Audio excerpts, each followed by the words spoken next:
بيوجعني. فالمهم ارتحت امبارح.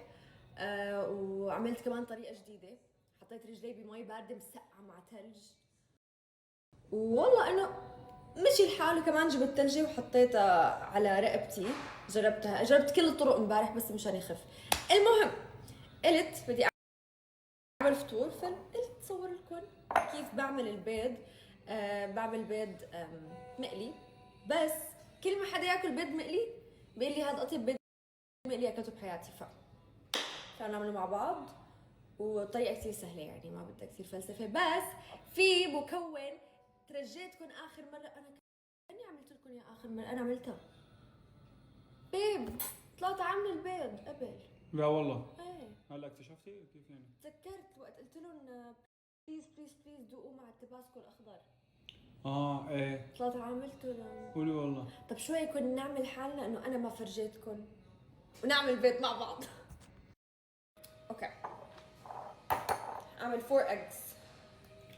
غيثي دائما بحسب لي كم وحدة لازم نعمل لأنه انا بحسب حسب جوعي صراحه. انت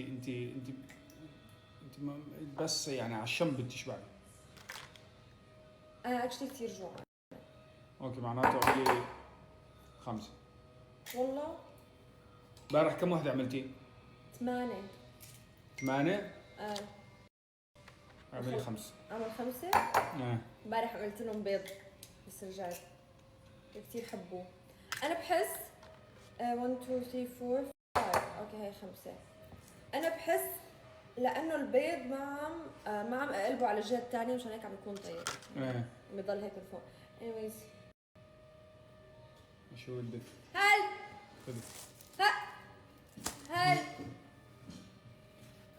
بغسل بعدين. اوكي وي ميكس. في هدول اللي بيعملوا شو؟ حركات بالتوست. اللي بيقصوا التوست بعدين بيجيبوا كتر دويرة مشان تطلع دويرة مع التوست، يعني قصة وسيرة بصراحة. بالاخير كلهم على المعده. عمل بيض وتوست. صح؟ صح. أنا بعد أسبوع قصة التوست. هيك حاسب.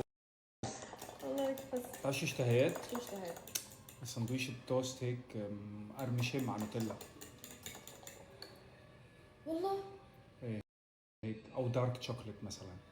لا دارك شوكليت لا. مع والله دارك شوكليت بس تكون بطعم الاورنج مع قشر الاورنج. ذوقك كثير غريب، أنا مستحيل أشتهي